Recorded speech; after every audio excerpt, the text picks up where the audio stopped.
This program is presented by the Fromm Institute for Lifelong Learning at the University of San Francisco. The Fromm Institute, keeping up with the times, no matter when.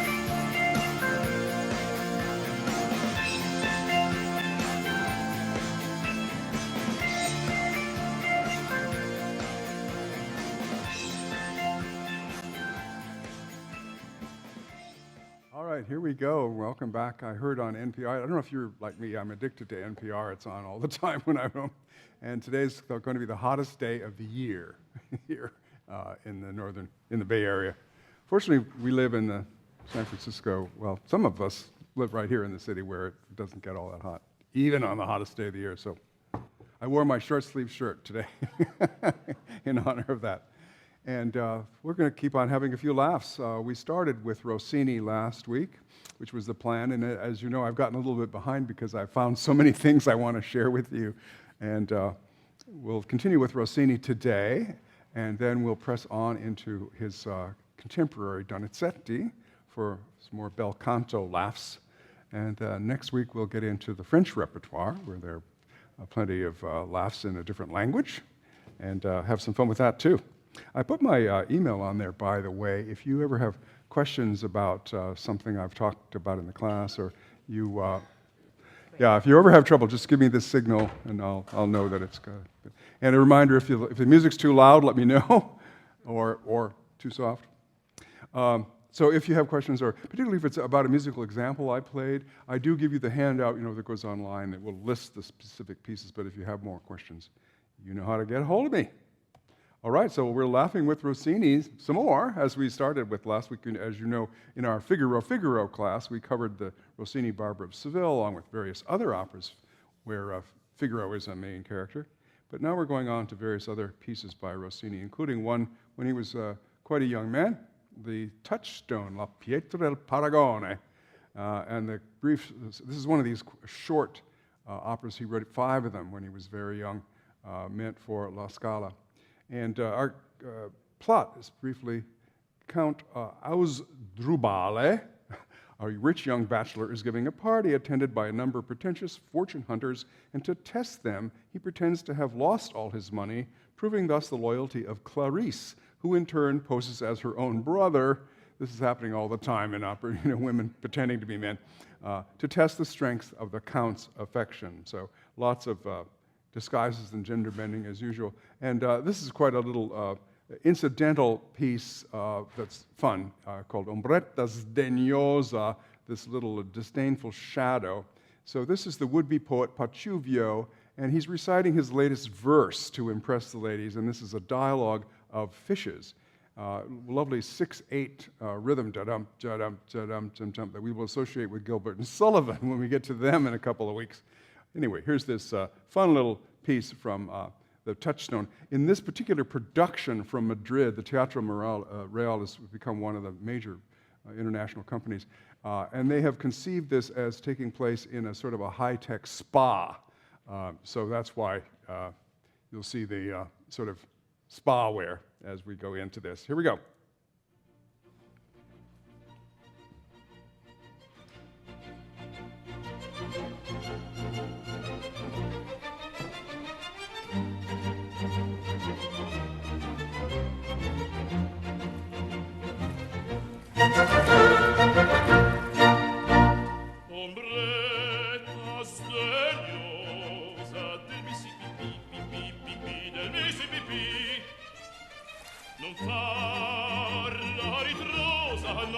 Ma resto qui, ma resto qui. Non posso, non voglio. L'ombretta risponde: non posso, non voglio, non posso, non voglio. Son treglia di sfoglia, di posti così. Son treglia di sfoglia, di posti così. E l'altra ripiglia, Felicia non triglia, Felicia non triglia, sì.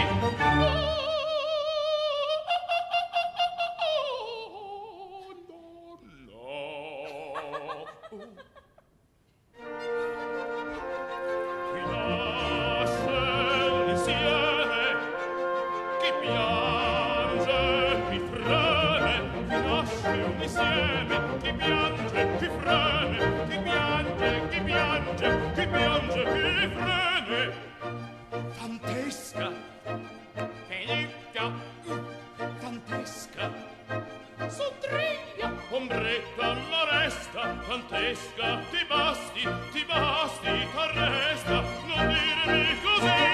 Ti basti, t'arresta, non dirmi così. Ti basti, t'arresta, non dirmi. Ombretta sdegnosa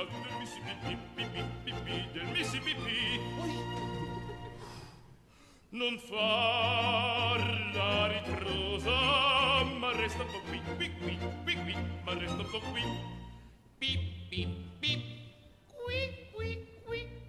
Pip, pip, pip, pip, pip, qui. Pip, qui. Well, I did not see that coming, did you? It's fun to have this little mention of the Mississippi. In 1812, that would have been thought of as a really faraway exotic place for the Italians. All right, let's go to The Italian Girl in Algiers, which is a much more better known Rossini piece from 1813, L'Italiana in Algeri, one of his great full-length comedies, which we'll take a look at. There are lots of operas about Turks in this period, going way back to the 1600s. Monteverdi's The Combat of Tancredi and Clorinda has to do with that Christian knight battling a Saracen. There's Rameau's Les Indes Galantes, which means the gallant Indians, and by Indians they mean exotic people all over, including the generous Turk. That's one of the episodes in that. Very similar story to that of Mozart's The Abduction from the Seraglio, where a Turk becomes lenient and pardoning at the end. I mentioned The Abduction from the Seraglio, as I said, which has that similar story. There's an unfinished opera by Mozart called Zaida, which is also on a Turkish theme. And then, of course, we have Così fan tutte, where our two young lovers are disguised as Turks or Albanians. Albania, at this point in the 18th century, was part of the Ottoman Empire. There's the Ottoman Empire, as you can see, which kept very close to Italy across the Adriatic there. So the Italians thought about Turks a lot during the 19th century. Here is where Algiers is, in case you were needing an update on your geography lessons. And our plot is basically that Isabella has lost her lover Lindoro. He's been captured by a bey, that's B-E-Y, which is kind of like a sultan. I think it's one rank down from sultan in the Turkish hierarchies.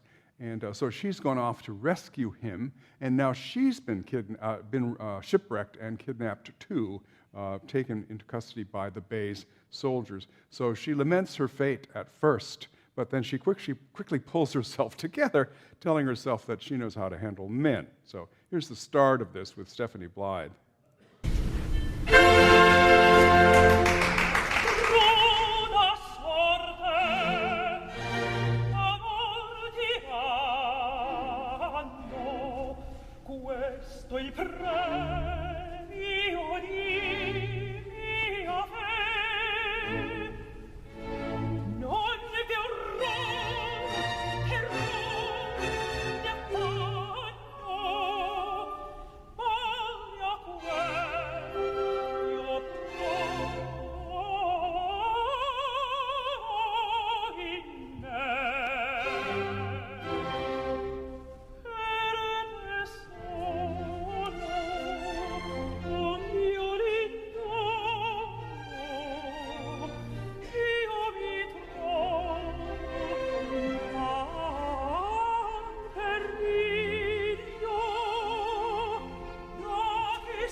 have our cadenza. The orchestra drops out, and she goes off on a sort of a riff, seemingly improvised.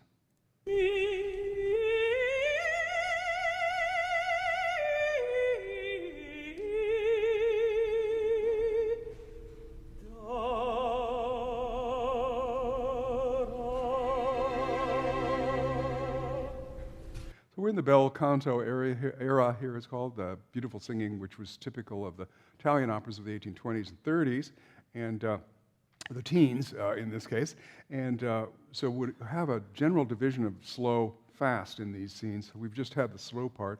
Now we'll have a transition where the soldiers of the bay comment on what a prize this catch is. The bay is going to be interested in this young beauty, and that'll be our transition into the fast section. So here's our transition.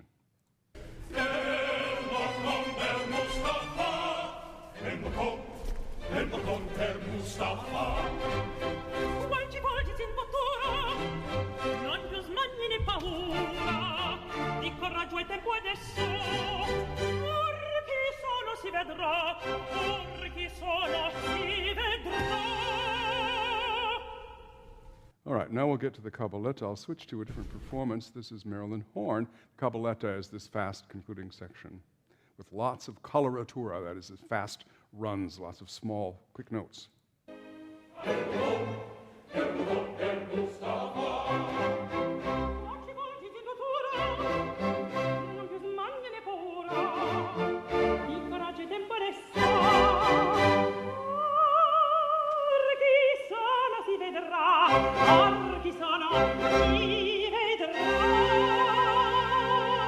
Here's our cabaletta. Too loud.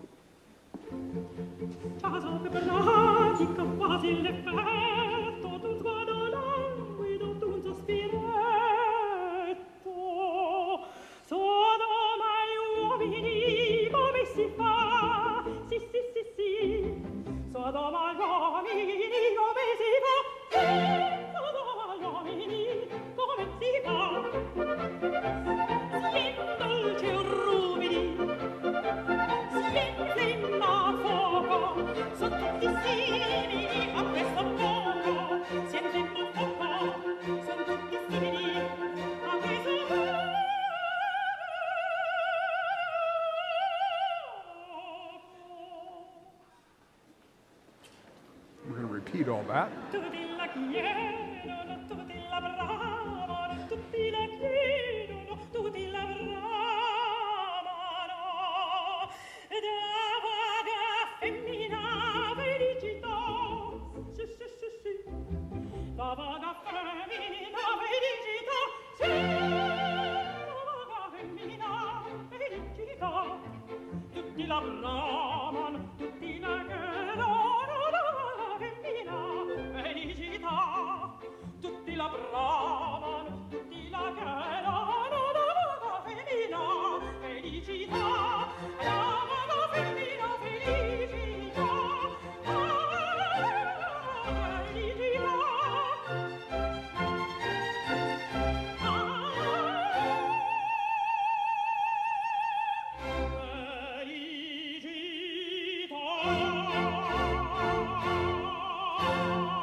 All right, that's our plucky heroine.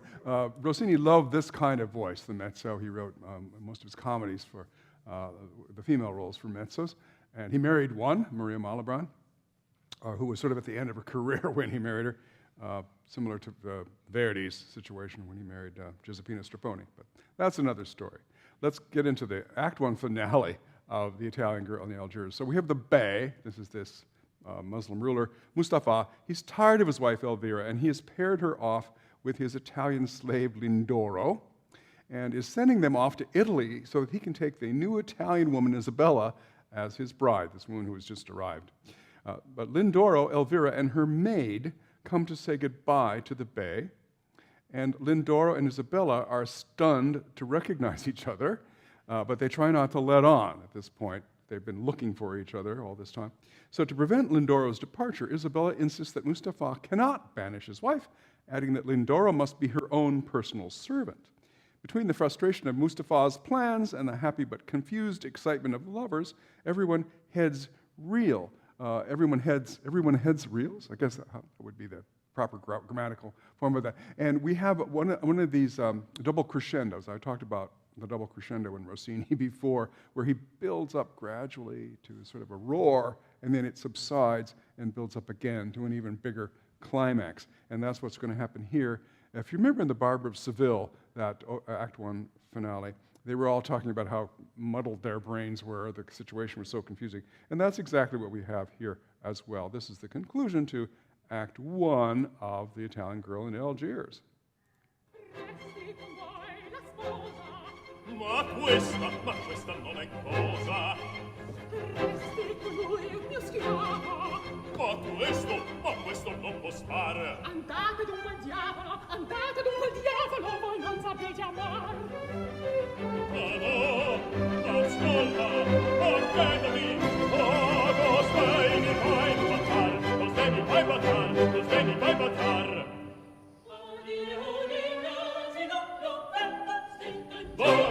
And here's the beginning of the finale, first crescendo.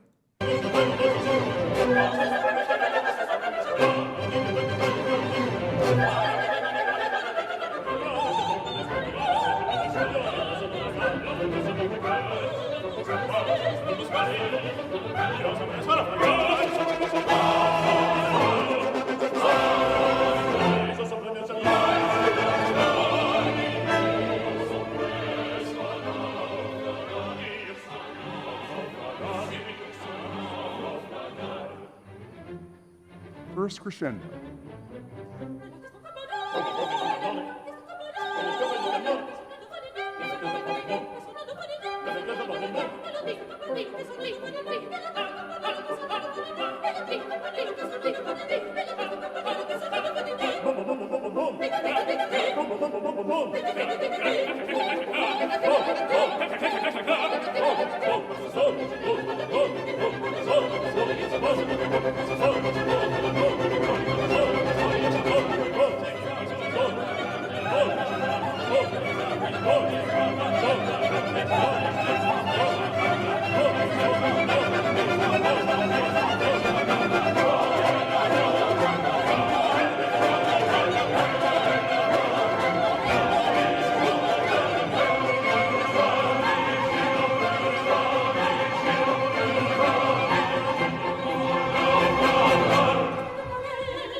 Subsiding now.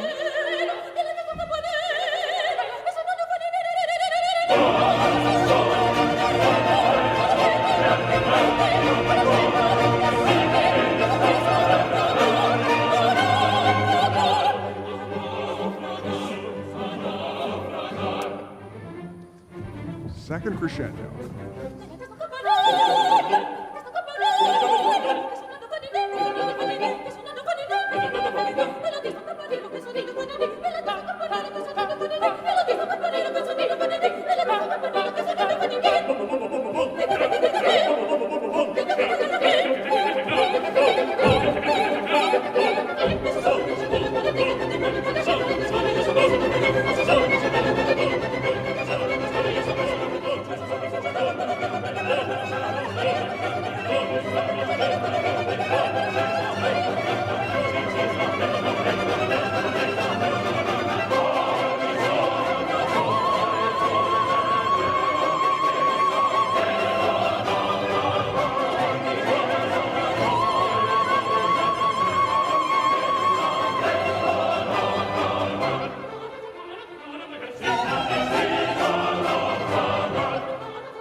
You notice that soprano voice sort of cutting through at the end there, which is sung by a secondary character, Elvira, the discarded wife.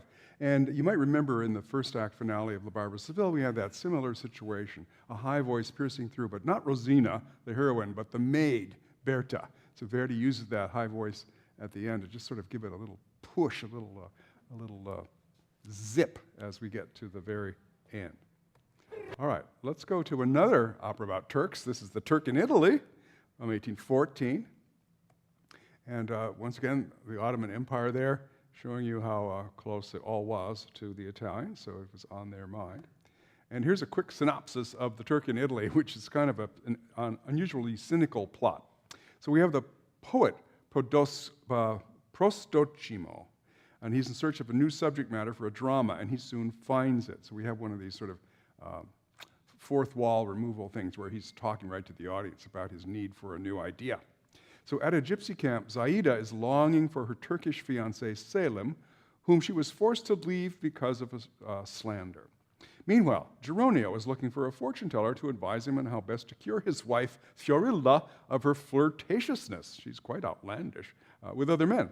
Zaida fits the bill, and at the port, Selim disembarks, hoping to learn about Italian women, and almost immediately begins to flirt with Fiorilla, who angers her latest lover, Narcissus.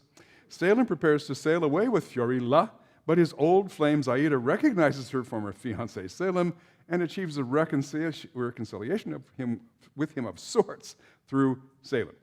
But Narciso, Fiorilla, and Geronio turn up, complicating the situation.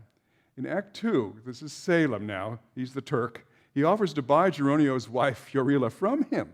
And Geronio tells him that sort of thing is not done in Italy. Zaida and Fiorilla then invite Selim to choose between them, but Selim insults both of them with his indecision. Prodoschimo, the poet, tells Geronio that the Turk Selim intends to abduct his wife, Fiorilla, during the evening's masked ball. Zaida and Narciso sow confusion at the ball by dressing exactly like Fiorilla, men in drag, and Selim, respectively. Geronio dresses like the Turk as well, so that there appear to be three Selims. Amid much entanglement, remember, disguises work in these situations.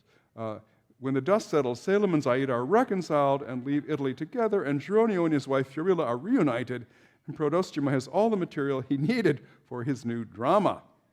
So we're going to look at the Act 1 quartet, which is very cynical, I would say, for Italians in the early 1800s. So Fiorilla, this is the Italian woman who's very flirtatious. She has invited the Turk, Selim, over for coffee, but they're interrupted, first by her husband, and then by her lover, who in this production is sort of characterized as kind of like a gangster, hip gangster type mafioso. Anyway, so here we have this quartet from Act 1 of The Turk in Italy.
Se un tesoro si possiede, non si cambia, non si cede, sente un turco che l'amor. Sente un turco che l'amor. La mia cara anche in Turchia, se un tesoro si possiede, non si cambia, non si cede, sente un turco che l'amor. Non si cambia, non si cede, non si cambia, non si cede.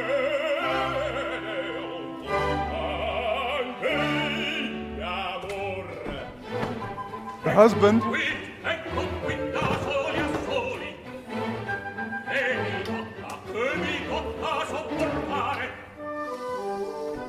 And that's the lover.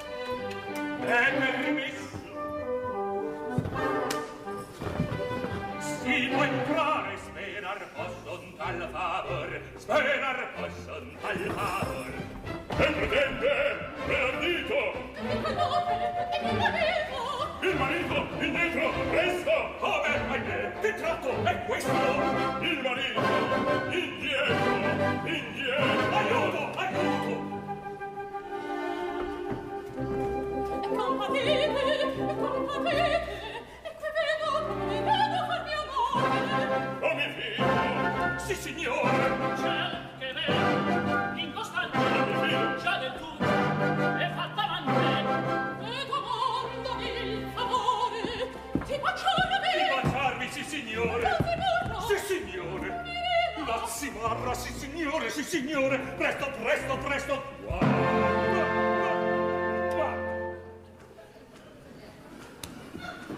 Io stupisco. Now, there were these sections where each one enters one at a time, talking about how confused they are. Mi sorprende. Io stupisco. Mi sorprende. Solitari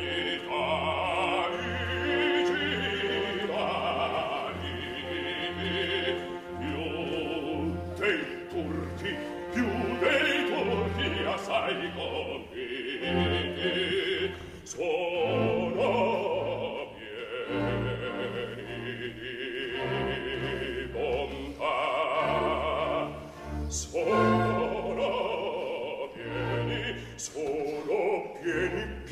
pieni di bontà. Oh, che scena, dite bene. Maledetto dice bene. E chi stanno mariti? Ma faccegola i mariti. I torti miei sventurati son compiti. E loro son compiti. Schiatto son compiti. Sono Sono pieni di bontà. Stanno siamo goditi tanti oltraggi che mi fa. Oh, che scena, dite bene. Maledetto dice bene. E chi stanno storie Sia i mariti. Schiatto son compiti. di bontà. Sono pieni di bontà. Sono pieni di bontà. Io stupisco. Sono pieni di bontà. Schiatto di bontà. Sono pieni di bontà. Io stupisco. Sono pieni di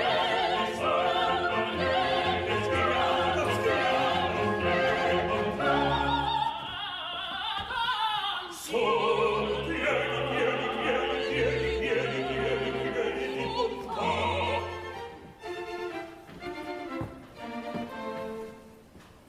Di bontà.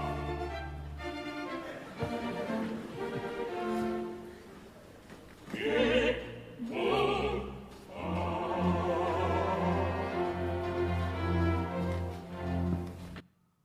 This opera, as you might guess, some people reacted to rather strangely. They thought, wow, this is not very proper.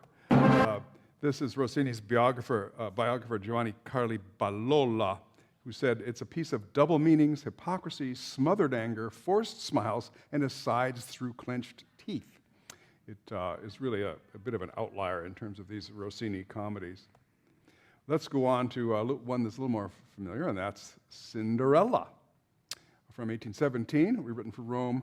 La Cenerentola is the Italian word for the girl who sweeps the cinders out of the ashes, out of the fireplace, or the triumphant goodness, that is the subtitle. And now this is what we think of, most of us, when we hear the word Cinderella. Salagadoola, menchikaboola, bibbidi-bobbidi-boo. Put them together and what have you got? Bibbidi-bobbidi-boo. Salagadoola, menchikaboola, bibbidi-bobbidi-boo. It'll do magic, believe it or not. Bibbidi-bobbidi-boo. Now salagadoola means... You all remember that from your childhood, I'm sure. It's quite far afield from the original. The source probably goes back to the Greeks, Strabo. And this is the story of Rhodopis, who was a slave girl in Egypt who was treated badly by the other women, and when Rhodopis was bathing, an eagle snatched one of her sandals and carried it to Memphis. And while the king was administering justice in the open air, the eagle, when it arrived above his head, flung the sandal into his lap. And the king, stirred by both the beautiful shape of the sandal and by the strangeness of the occurrence, sent men in all directions in the country in quest of a woman who wore the sandal. And when she was found in the city of Naucratis, I guess maybe, she was brought to Memphis and became the wife of the king. So always part of the story are birds, it would seem, in these Cinderella manifestations. There's Grimm fairy tales, Cinderella, first published in 1812, which is, right around the time of this opera. And this is the way that Grimm's fairy tale goes. If you have ever read it, you'll know it's kind of shocking. Cinderella's wicked stepsisters make her sweep the ashes and cinders from the fireplace, hence her name. She prays often at her mother's grave. The two stepsisters are invited to the ball where the prince will choose a bride. Cinderella's cruel stepmother throws a dish of lentils into the ashes, and if she can pick up the lentils in less than 2 hours, she can go. A flock of doves does this for her twice, because the stepmother goes back on her word and throws the lentils in again. But the stepmother still leaves with the weeping Cinderella behind. A bird drops down a gold and silver dress and silk shoes. Cinderella goes to the ball and dances with the prince. This happens 3 nights. Things happen 3 times, usually in fairy tales. And with the birds providing splendid clothes each time. After the first 2 times, Cinderella flees and the prince is unable to find her. But on the 3rd night, he smears the stairway with pitch. What a guy! To detain her. She escapes, leaving a gold slipper stuck on the stair in the tar. The prince will marry the woman whose foot fits the slipper. The eldest stepsister cuts off her toes in order to fit, but the doves tell the prince that her foot is dripping with blood. Horrified, he tries the shoe on the other stepsister who has cut off part of her heel. Doves again warn the prince of the deception. Cinderella's stepfather refuses to acknowledge that the lowly kitchen maid is his daughter, but the slipper fits and she marries the prince. During the wedding, doves fly down and gouge out the stepsister's eyes. A lot of that was left out of the Disney version, as you may recall. And a lot of it's left out of the opera as well. So Rossini's librettist was this guy named Jacopo Ferretti. He took this fairy tale and made it into an opera. And his source was a French one, Charles Perrault, who had stories of fairy tales from past times, or Mother Goose Tales, as in French, La Mère l'Oeil. And out of this, we get Cinderella or the Little Glass Slipper. So in this version, the slipper is made of glass. And so in this version, we have the fairy godmother, we have the pumpkin turned into a coach, we have the mice turned into coachmen, and we have the glass slipper, all the things that we're familiar with Disney. This is Rossini's cast of characters. We have Angelina, that's Cinderella. We have the prince, is Ramiro, and he's disguised as his valet. And then we have Dandini, his valet, who's disguised as this prince. Don Magnifico is Cinderella's stepfather. We don't have a stepmother in this version. And then instead of a fairy godmother, we have Alidoro. He's a philosopher and prince, a tutor to the prince, I should say. Then the 2 stepsisters are Clorinda and Tisbe. So in this version, there's no magic, there's no fairy godmother. We have this wise philosopher, Alidoro, instead. There's no wicked stepmother. We have the stingy stepfather, Don Magnifico, instead. No glass slipper. We have matching bracelets instead. Much more practical, actually, on the theater than dealing with trying to lose a glass slipper and all that sort of thing. And no birds in this version of the story. So here's our quick synopsis. Cinderella is forced to act as a servant to her mean stepfather Don Magnifico and ungrateful stepsisters Tisbe and Clorinda. Prince Ramiro goes house to house to find a beautiful, kind, and sincere wife who will love him for himself, not his wealth. To that end, he disguises himself as his valet, Dandini, who in turn is disguised as his master. They enter Don Magnifico's house to observe the family. The prince is immediately charmed by Cenerentola, and she by him. Each assumes the other is a humble servant. The prince's tutor, the wise philosopher Alidoro, recognizes Cenerentola's goodness and makes it possible for her to attend the ball, which her stepfather had forbidden her to do. At the ball, Dandini, disguised as the prince, is fawned over by the stepsisters.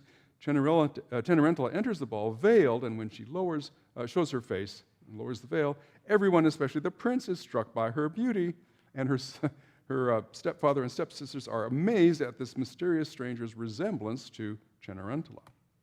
Here is the entry of Dandini. coming into the house disguised as the prince, and he's coming to inspect the young ladies of the house to see if there's suitable bride possibilities. And it's in this version, he overplays his part. He's enjoying pretending to be the prince, and he kind of overacts. Here we go.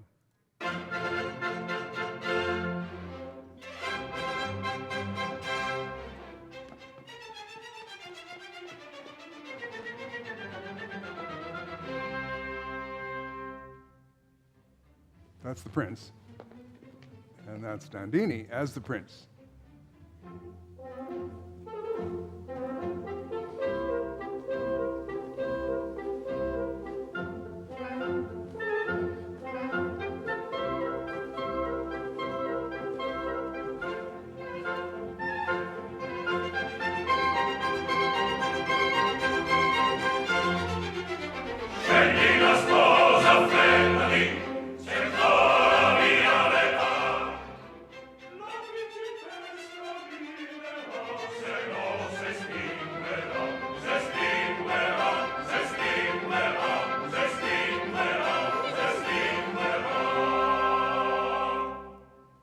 And here comes Dandini as the prince.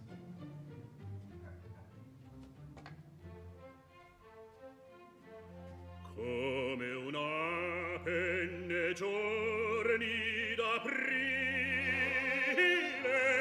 va volando leggera e scherzosa, corre al giglio, poi salta alla rossa, dolce un fiore a cercare per sé. Fra le belle m'aggiro e rimiro, ne ho vedute già tante e poi tante, ma non trovo un giudizio, un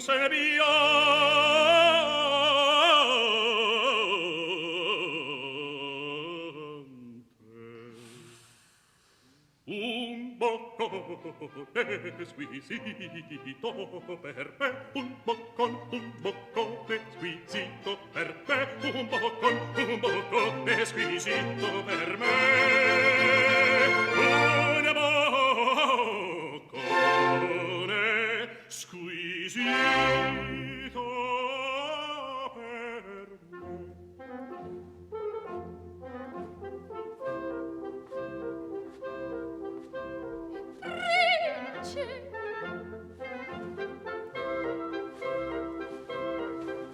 Spire, ma quanti favori! Che diluvio, che abisso di onori! Nulla, nulla, nulla, nulla, vezzosa, graziosa, dico bene, son tutte papà, son tutte papà. Bestia, attento, ti sposta di qua, bestia, attento, ti sposta di qua. Per pietà quelle ciglia abbassate, galoppando se ne va alla ragione, e fra i colpi d'un doppio cannone spalancata la breccia di già, e fra i colpi d'un doppio cannone spalancata la breccia di già, e fra i colpi d'un doppio cannone spalancata la breccia di già. Vezzosa, graziosa, son tutte papà, son They're just like their tutte dad. papà. Ma Al finire della nostra commedia che tragedia qui nasce dovrà. Al finire della nostra commedia che tragedia qui nasce dovrà. Al finire della nostra commedia che tragedia qui nasce dovrà. Al finire della nostra commedia che tragedia qui nasce dovrà. Al finire della nostra commedia che tragedia qui nasce dovrà. Che tragedia qui nasce dovrà. So a moment there of aside, he's singing that directly to the audience, of course, and nobody else hears it because it's an aside.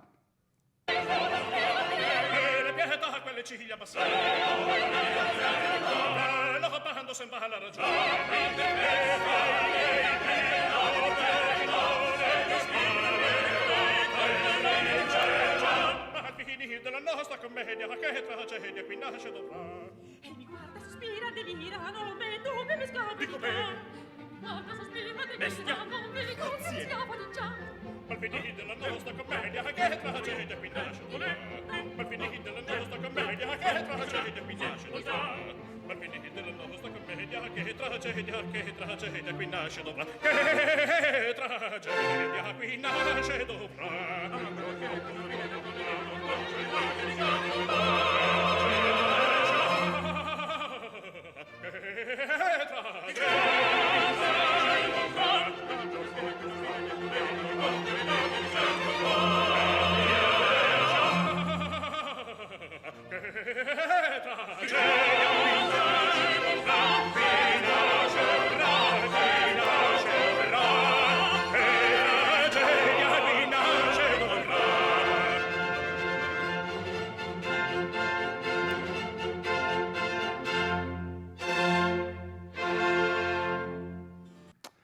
Dandini, as you can see, is a very florid baritone part. It takes a very flexible voice to pull off all those short notes.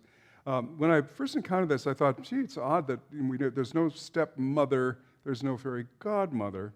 And I thought about it, and I realized that if there were, instead of this philosopher type and the stepfather, it would be all female roles, except for the prince. The prince would be the only male role in the story if we didn't have these changes. So I'm sure that was part of Verdi's idea.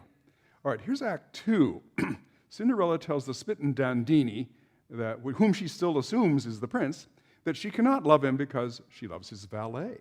Dandini, meanwhile, tells the prince that the two stepsisters are vain and capricious, and when the prince confesses his love to Cenerentola, she gives him one of a pair of bracelets and instructs him to find the other one, and along with it, her, so that he can learn who she really is.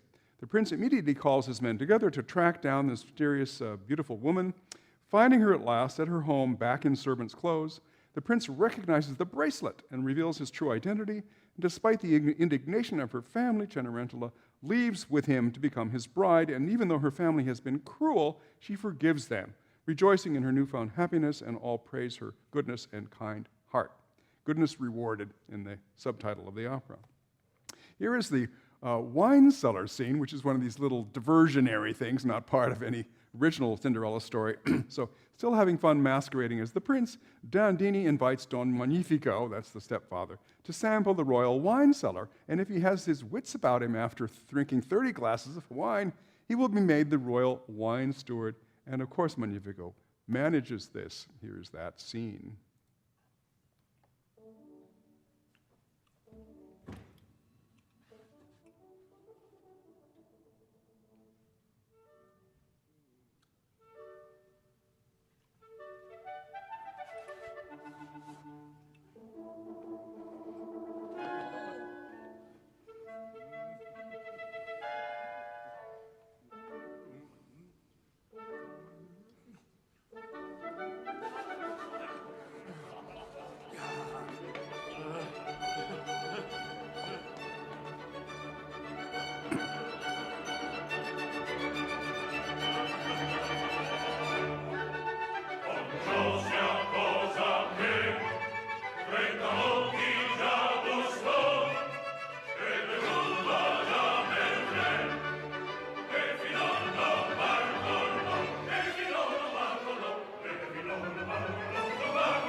cantiniere. Grazie, grazie.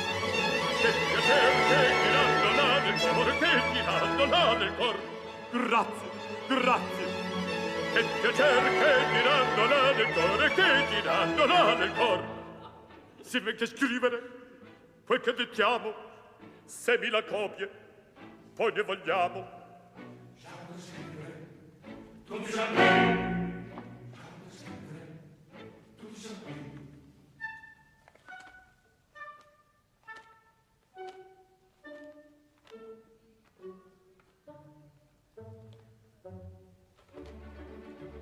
Noi do magnifico, questo in maiuscole, bestie maiuscole, bravi così.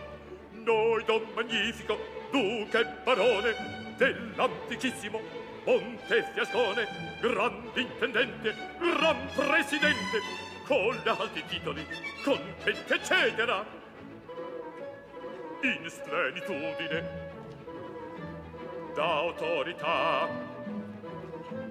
Riceva l'ordine, chi leggerà? Lì più una mescere per anni 15 nel vino amabile, d'acqua una gocciola, alias capietur et strangulatur. Capietur, strangulatur, perché eccetera, launde eccetera, nell'anno eccetera, barone eccetera, perché eccetera, launde eccetera, nell'anno eccetera, barone eccetera.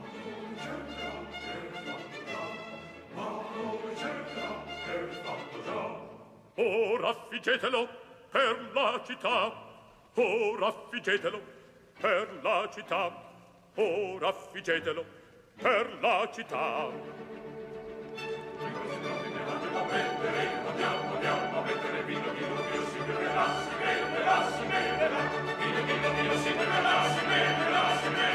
premio bellissimo di pezzettiamo, anche più malaga si beverà. Premio bellissimo di pezzettiamo, anche più malaga si beverà, anche più malaga si beverà. Premio bellissimo, di pezzettedici, anche più malaga si beverà. Anche più malaga si beverà. Premio bellissimo, di pezzettedici, anche più malaga si beverà. Anche più malaga si beverà. Premio bellissimo di pezzettedici, anche più malaga si beverà. Premio bellissimo di pezzettedici, anche più malaga si beverà. Si toccherà, si toccherà, si toccherà, si toccherà.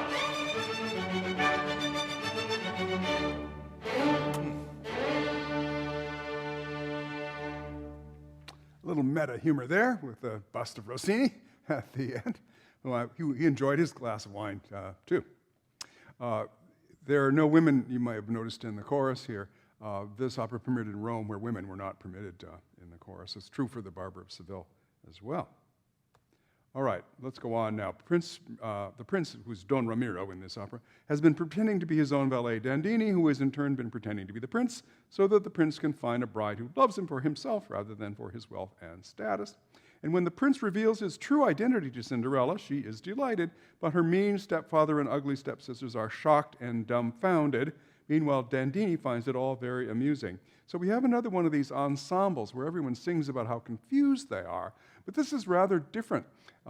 They do it in kind of slow motion, and they're very much in the mode of accentuating the double R's in the word gruppo, meaning group, and avviluppato, the double P there, which means tangled. They have a great time stressing their diction here as they sing about this confusing situation. Siete voi? Voi, princi siete? Qual sorpresa! Il caso è bello. Facete al mio cervello. Silenzio!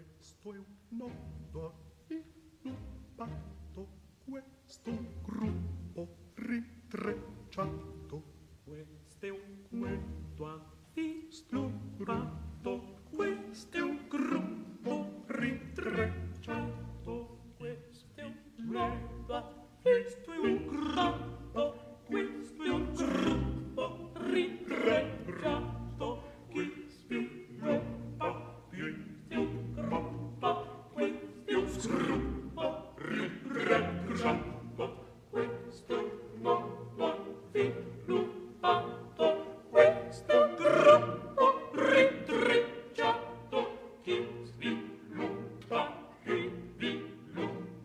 che più sgruppa, più raggruppa, è diventato la mia testa, vola, vola, e poi s'arresta, potendo per l'aria sopra, e cominciate lì.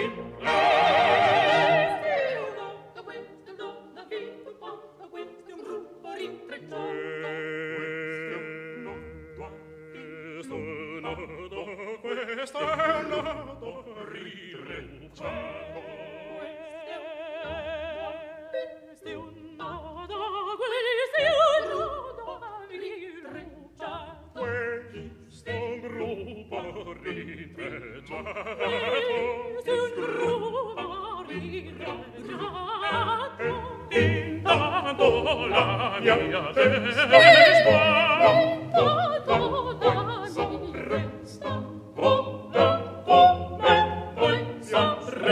vola come poi s'arresta e comincia a delirare. Questo è un nodo illuminato, questo è un gruppo rintrecciato, chi sviluppa, che più sgruppa, più raggruppa, e intanto la mia testa vola, vola, e poi s'arresta, potendo nell'aria oscura, e comincia a delirare. Questo è un nodo avviluppato, questo è un gruppo rintrecciato.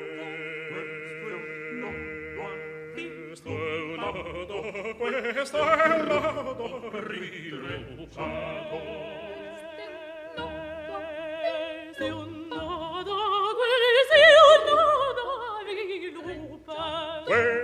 Questo è un gruppo rintrecciato. Questo è un gruppo rintrecciato. Intanto la mia testa s'arresta, vola, vola, e poi s'arresta e incomincia a delirarsi, incomincia a delirarsi, incomincia a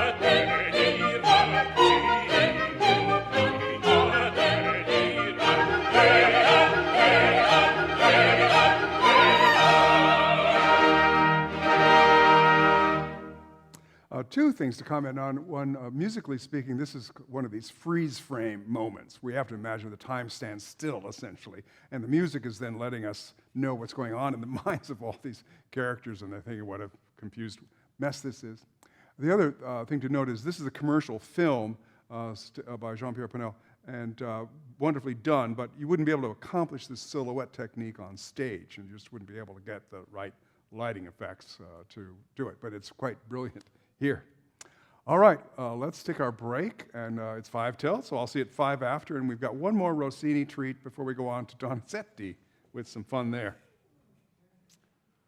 So one more Rossini piece before we move on to Donizetti, and this is a French comic opera. Rossini lived in Paris for quite a long time during his later years. His second wife was a French woman named Olympe Pelletier. And he wrote, of course, his very last opera was for Paris, the Guillaume Tell, French Grand Opera, William Tell. But he also wrote a comic opera for France. And when we get into talking about, I have a whole session on French comic opera, we'll get a little introduction to the differences between French and Italian style. But I won't take time for that now. We'll have plenty of time when we get into more French stuff. But this is Cantori, is the name of this opera. And supposedly this is taking place during the Crusade. So we have the men of Fourmontier are away on a crusade. And Count Henri, who is in love with the Countess Adèle, disguises himself as a hermit to get near her. His friend Rimbaud announces that the wise hermit will offer advice on matters of the heart to the ladies in the castle who are awaiting their husband's return. And Henri's page Isolier, which is a trouser role, it's supposed to be a young boy, but it's sung by a woman, is also in love with the countess. So Isolier confides his love to the quote-unquote hermit, Count Henri, in disguise, and explains his plan to sneak into the castle disguised as a female pilgrim.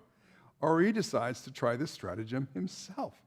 The countess consults the hermit about a cure for her melancholy, and he proposes that she fall in love, which she promptly does with Isolier, that is, Henri's page. So the hermit warns her not to trust the page. Everyone is shocked when Henri's disapproving tutor arrives and reveals Henri's identity, that he's disguised as a hermit. A letter arrives announcing the Crusaders' imminent return, and all react in amazement to both developments. So we get another one of those finales where everyone is commenting on how confused they are. In Act 2, the Countess and her attendants admit a group of female pilgrims awaiting their husband's return from the crusade. The pilgrims are actually Henri and his men in disguise. Remember, disguises work. Henri's new disguise is as Sister Colette. Missing something to drink with dinner, Rimbaud breaks into the castle wine cellar. We have another wine scene here, and returns with enough for everyone. They toast the Countess's absent brother, and Isolier recognizes Henri and reveals his identity to Adèle. Isolier also tells the waiting women that their husbands will be back by midnight. After everyone is in bed, Henri enters the Countess Adèle's bedroom.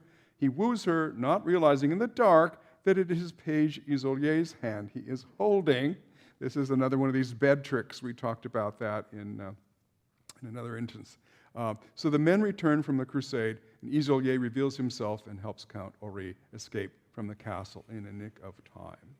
I should mention that this idea of the bed trick goes back probably to the ancient Greeks, and we have it in quite a lot in opera, where a man is making love to someone who is not who he thinks it is. And if you know the opera Arabella by Strauss, for example, that is a very important part of that plot. Betrothal in a Monastery by Prokofiev has another such situation. Actually, the marriage of Figaro, the scene in the garden, the Count is wooing this woman he thinks is Susanna. It's actually his own wife. So, if you know the Veil song from Verdi's Don Carlo, the Veil song is about a Moorish king who is wooing this woman who's wearing a veil. And when she reveals the veil, it turns out to be his own wife. So this is a theme that comes around in opera fairly often. It's also part of Wagner's early opera called Das Liebesverbot, which means the ban on love, which is based on Shakespeare's Measure for Measure. Again, the plot involves around a guy making love to a woman who turns out to be his own wife by mistake. All right, so here is the duet of the Countess and Count Henri, where he is disguised as a nun. We'll see that he's going to sing first, and then she will sing the same thing essentially, and then the two will sing together. And just keep in mind, disguises work in opera.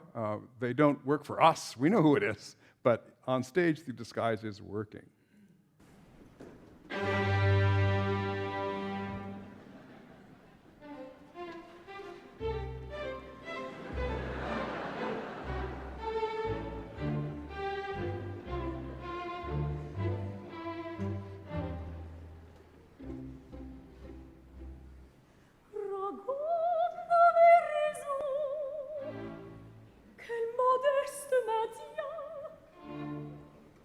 Approchez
Votre obligeance nous a sauvé l'honneur. Votre prudence, votre obligeance nous a sauvé l'honneur. Nous a sauvé l'honneur. Votre obligeance nous a sauvé.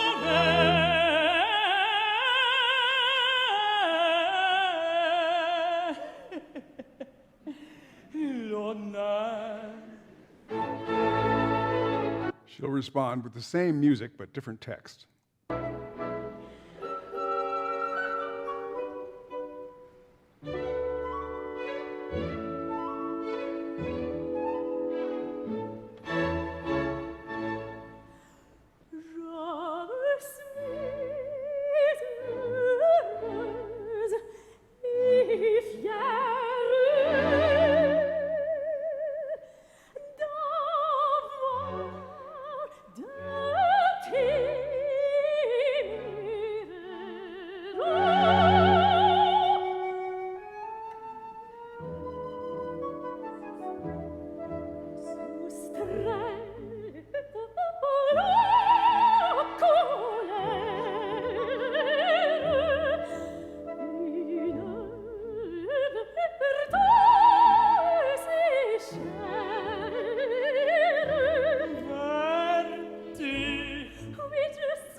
Now they'll sing together. Rien n'efface tant de charmeuse grâce. Cette main que j'embrasse vous l'atteste à jamais. Que faites-vous? Ah, de grâce! De ma reconnaissance, quoi l'excès vous je pense, et sans votre assistance, hélas, lorsque j'y pense, quel était notre sort.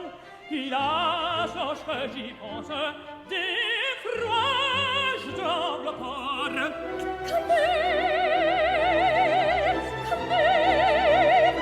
Ah, madame! Quel excès, frayeur, quel excès de frayeur!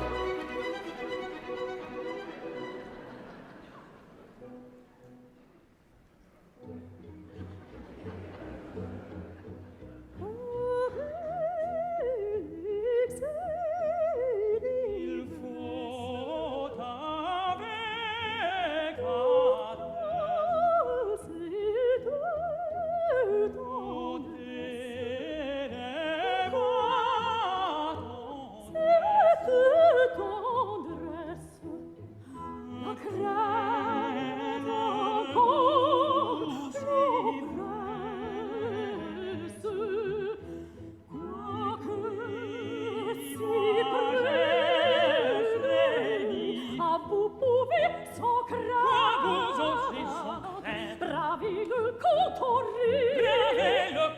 compagnie.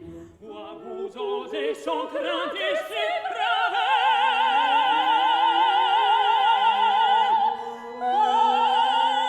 Vous osez sans crainte, vous osez braver, braver le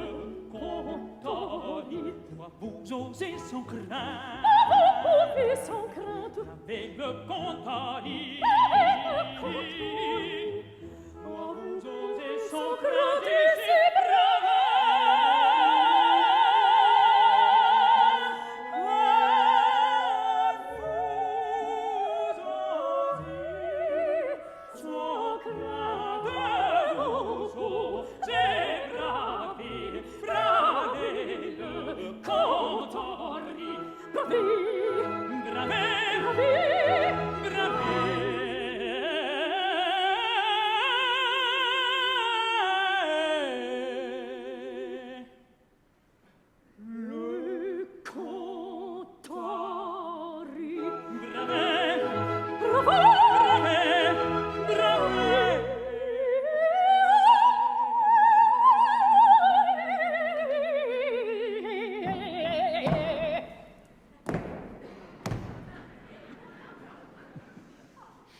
All right, so a little fun with men in drag. And here is the fast conclusion of this whole section. That is the cabaletta, we would say in Italian opera. The French don't use that term, but it's the same idea. On le dit téméraire, je brave sa colère. On prétend qu'il vous aime, lui, à quelle audace extrême, pour obtenir sa grâce, s'il tombait à vos genoux. Madame, que feriez-vous? Une pareille audace, la honte, il le mépris, c'est le prix, c'est le prix.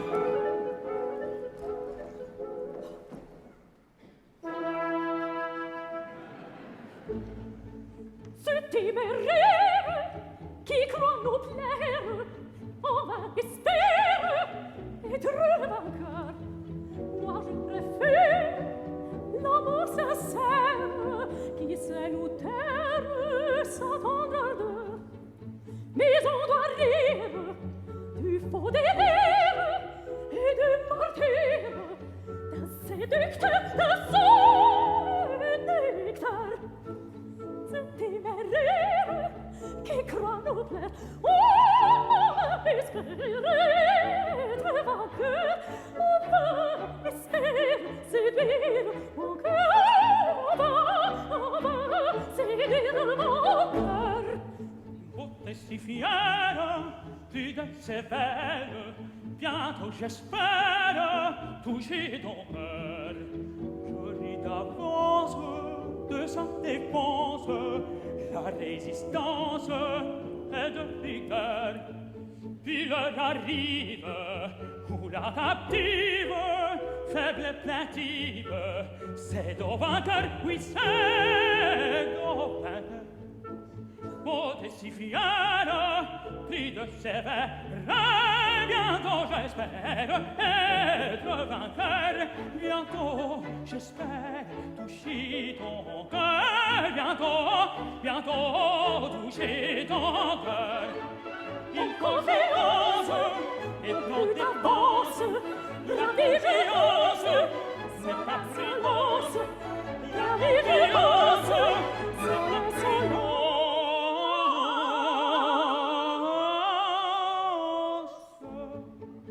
C'est téméraire, se venger, qui croit nous plaire, c'est séducteur, on va espérer bientôt être vaincu. Toucher ton cœur, moi je préfère, ce séducteur, l'amour sincère, sera bientôt, qui sait nous taire, s'attendre de toucher ton cœur. Mais on doit rire, un tout rire, du faux délire, de mon ardeur, et de martyr, j'espère encore, séducteur, être vainqueur, être vainqueur.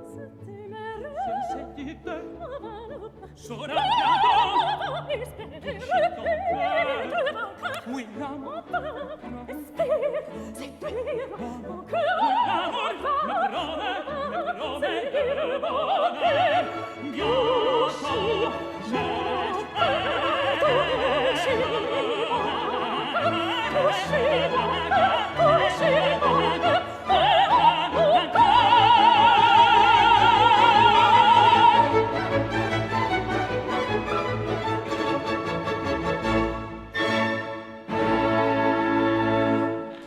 So both the staging here and the libretto itself, and the music for that matter, seem to suggest that by the cabaletta she's caught on to the disguise. And we'll note that as in the Barber of Seville, we saw that happen twice with the Count disguised first as a drunken soldier and then as a music teacher. And then we just saw the Cinderella where Dandini was disguised as the prince. A lot of the comedy in these operas stems from the fact that someone is in disguise and overdoing it, kind of overplaying their part. It creates a humorous situation for sure. I'm going to show a little instance of Rossini borrowing from himself here. He wrote an occasional piece, Il Viaggio a Reims, the Journey to Reims. That's where the French kings were crowned, and he wrote a piece for the coronation of King Charles X of France. And of course, he was expected it would be performed only once for this occasion, so he didn't hesitate to borrow from it for other operas.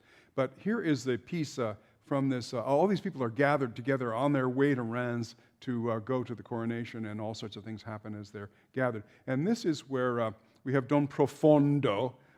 He's an antique dealer, so as everyone's getting ready to pack up and go, he enumerates their personal effects. So it's a big chatter piece.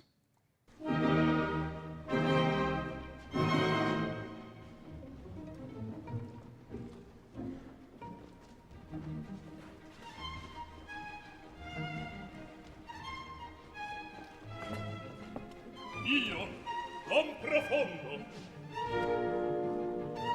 medaglie incomparabili, medaglie impagabili, figli di tenebrosa, sublime antichità, in aurea carta pecora dell'Accademia i titoli, onde son membro nobile di prima qualità, il gran trattato inedito sull'infallibil metro, vi sa per ben distinguere a prima vista ognor, l'antico dal moderno, di fuori dall'interno, nei maschi e nelle femmine e ogni altro oggetto ancora.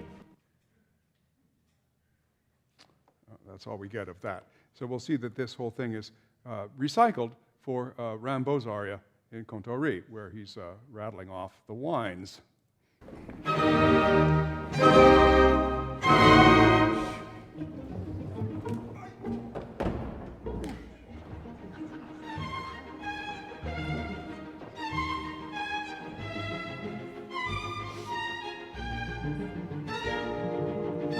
D'enseigne solitaire, propice au doux mystère, moi qui n'ai rien à faire, je m'étais endormi, dans mon âme indécise, certain goût d'entreprise, que l'exemple autorise, vient m'éveiller aussi.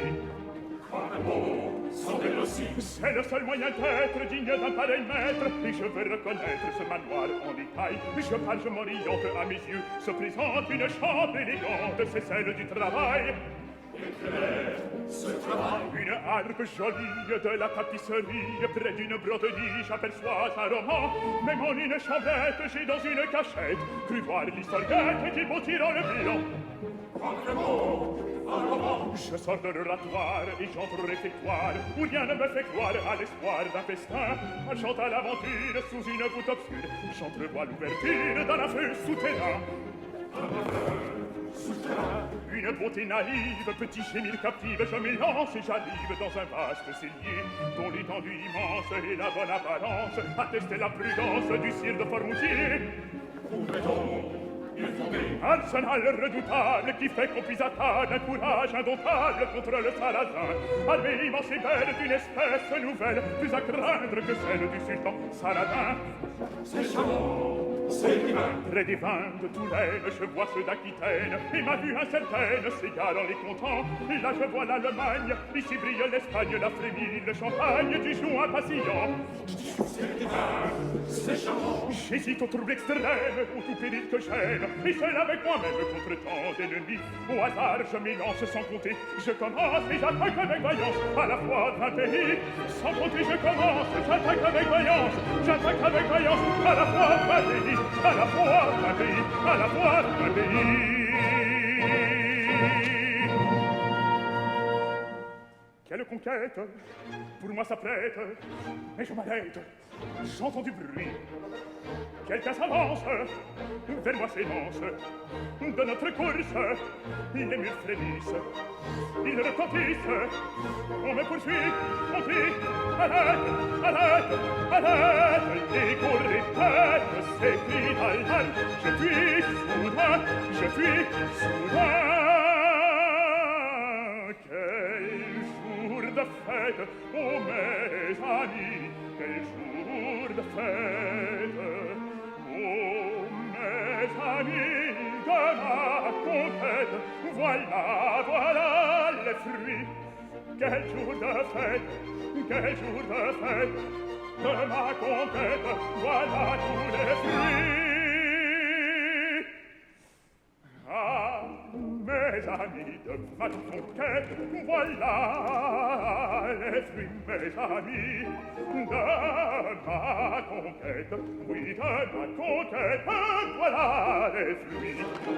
Il y a le bête, et sur les bêtes, et le pavé, le cri, les flélisses, et le conquêtes, sur le bruit de leur pas, et que ça avance, de moi s'élance, mais je ne l'attends pas, montez, alas, et on n'est pas tous ces qui là, je fais souvent, je fais souvent.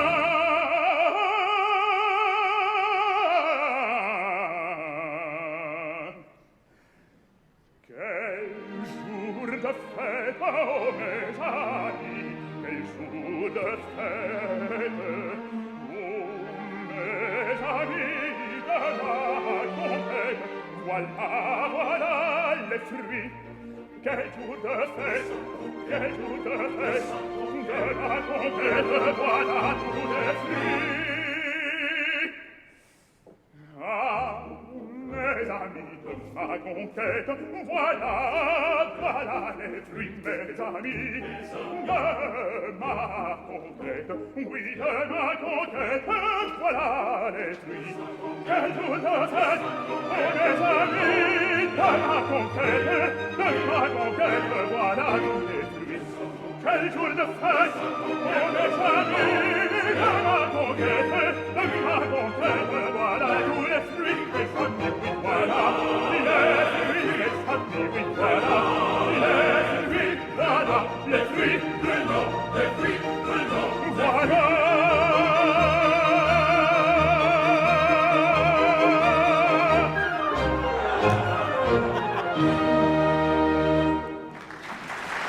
So we see oops, didn't want to start that again, a great recycling of music that was not expected to be performed again. And so it became, instead of this sort of inventory of traveler's goods, it became an inventory of wines.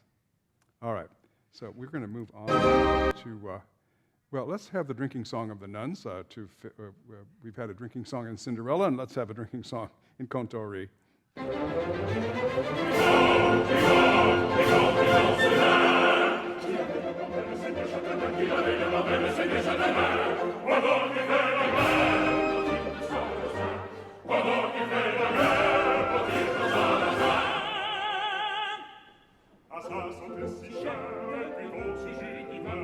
À sa santé si chère, buvons ce jus divin. Buvons, buvons, buvons, buvons, buvons, buvons. Vous l'avez de bon vin, le Seigneur Chardonnay. Vous l'avez de bon vin, le Seigneur Chardonnay. Vous l'avez de bon vin, le Seigneur Chardonnay. Buvons, buvons, buvons ce jus divin. Jusqu'à demain. Buvons, buvons, buvons ce jus divin. Jusqu'à demain. Jusqu'à demain. Jusqu'à demain. What would opera be without drinking songs? Okay, so I'm going to switch over now to another PowerPoint so that we can talk about Donizetti and the world of bel canto. He is famous, of course, for operas like Lucia di Lammermoor, which is a tragic piece, but he wrote lots of comedies too. Unlike Bellini, his sort of fellow bel canto composer, those two are often mentioned together, Donizetti, Bellini, but Bellini did not write comedies, but Donizetti was quite good at it, starting with The Elixir of Love, which is going to be coming up in the season here at San Francisco Opera very soon. Here's a trailer for it.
As you can see, somewhat updated production, sort of set in kind of the La Dolce Vita era in Italy. Production from Chicago was very successful there. There are some still shots from it. Lots of fun.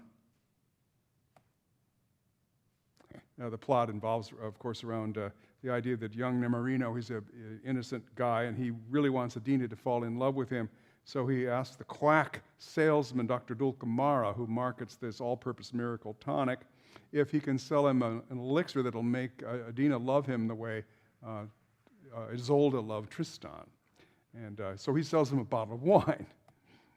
Here is Dr. Dulcamara's entrance as he enters the village, marketing his all-purpose miracle tonic.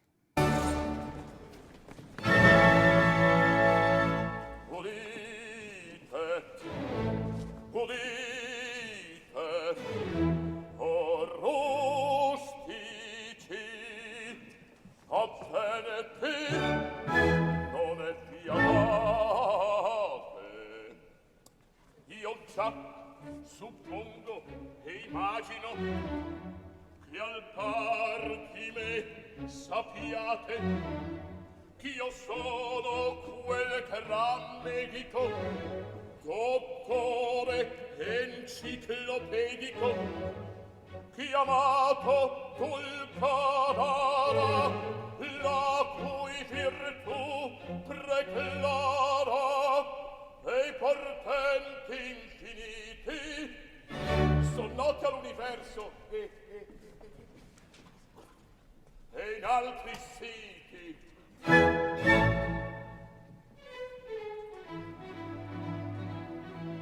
Benefator degli uomini e riparator de mali, in pochi giorni sgombero e spazzo gli spedali, e la salute attendere per tutti i mondi io do. Compratela, compratela, per poco meno tu. Compratela, compratela, per poco meno tu. Compratela, compratela, per poco meno tu. E questo l'odontalgico mirabile liquore che tutte le medicine consente di stupore, i cui certificati autentici bollati toccarvelo nel leggere a già svenuto. Per questo mio specifico, simpatico, prolifico, un septuagenario e il pane tutinario, nonno di 10 bamboli, ancora diventò, di 10 o 20 bamboli, il nonno diventò. Per questa contesana, da breve settimana, più d'una flicca viva, di piangere cessò. O voi matrone rigide, per ringiovanir bravate, le vostre rughe incomode, con esso cancellate, volete voi donzelle, e liscia aver la pelle, voi giovani calanti, per sempre avere amanti, comprate il mio specifico, per poco ve lo do, per poco ve lo do, per poco ve lo do, da bravi giovanotti, da bravi pituti, che comprate il mio specifico, per poco ve lo do. E i mobili paralitici, spedisce gli apopletici, gli asmatici, gli asfitici, gli estetici, gli diabetici, guariscitti, pannetici, e scrofoli e rachitici, persino il mal di fegato che in moda diventò. Mirabile, specifici, mirabile del fegato, guarisci paralitici, spedisce gli apopletici, comprate il mio specifico, voi vedove donzelle, voi giovani calanti, per poco ve lo do. Avanti, avanti, o vedove, avanti, avanti, bamboli, comprate il mio specifico, per poco ve lo do, sì, sì, per poco ve lo do, sì, sì, per poco ve lo do, sì, sì, per poco ve lo do. L'ho portato per la posta da lontano 1000 miglia, mi direte, quanto costa, quanto vale la bottiglia? 100 scudi? No! 30? No! 20? Nessuno si scomenti. Per provarvi il mio contento dissi amico accoglimento, uno scudo buona gente io vi voglio regalare. Uno scudo che la gente più quanto non si può dare. Non si può dare, non si può dare, non si può dare. Ecco qua, così stupendo, si balsamico, e di sire tutta Europa sa ch'io vento niente men che a novelire. Ma siccome pur palese ch'io son nato nel paese, per tradire a voi lo cedo, sol tradire a voi richiedo che il cano tromba.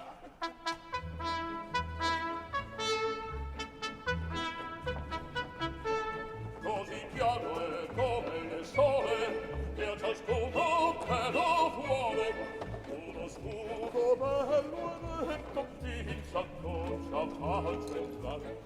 Uno scudo bello e netto in saccoccia faccia entrare, in saccoccia faccia entrare.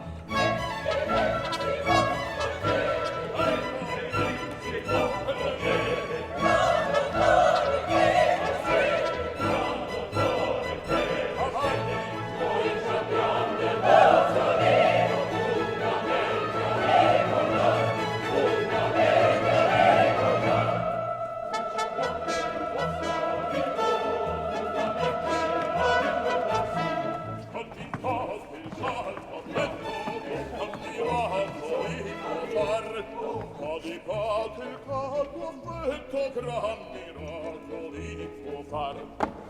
Gran miracoli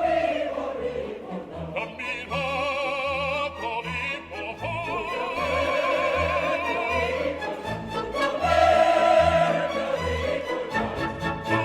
Sappi patria, il caldo affetto, miracoli può far. He's saying what love for your homeland can work great miracles. Sappi patria, il caldo affetto, miracoli può far.